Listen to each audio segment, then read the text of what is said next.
आज मी उठले सकाळी 5:30 वाजता लवकर उठले आणि आता मला काढायचे दूध. पण पाहते वासरू सोडलं दूध काढायला, त्याचा रॉंग नंबर लागला. अरे बरोबर आहे, मी हे वासरू सोडायचं तेच सोडलं. मी म्हणले वासराचा रॉंग नंबर लागला. वासरू त्याला त्याची माय ओळखू आहे ना, दुसऱ्या गाईला पिऊ.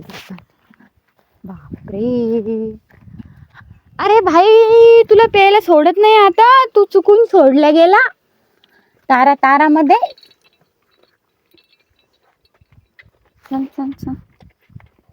तर ना आता याला परत बांधून टाकलं. पहिले माझ्या लक्षातच नाही राहिलं ते छोटं सोडायचं ना, त्याच्या ऐवजी मी याला सोडून दिलं. ते बरोबर त्याच्या आईकडे गेलं प्यायला, छोट्या गाईकडं. पण त्याला 6 महिन्यापेक्षा जास्त मोठं झालं, त्याच्यामुळे आम्ही त्याला आता प्यायला सोडत नाही.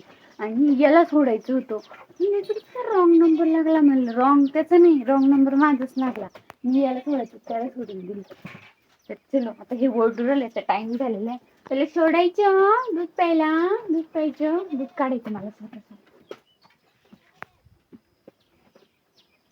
हे बरोबर याला सोडलं की आईकडे जातं. त्यांचं रॉंग नंबर लागत नाही, बरोबर पळत जाणार होतं ते.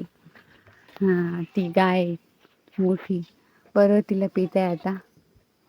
तर चला गाय पाणवून झाल्यानंतर आता दूध काढून घेते.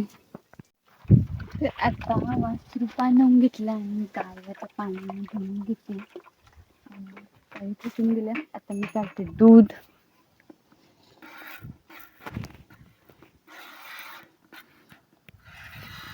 तर दूध आहे ना आता थोडंच असतं, म्हणून मी हातानेच काढून घेते.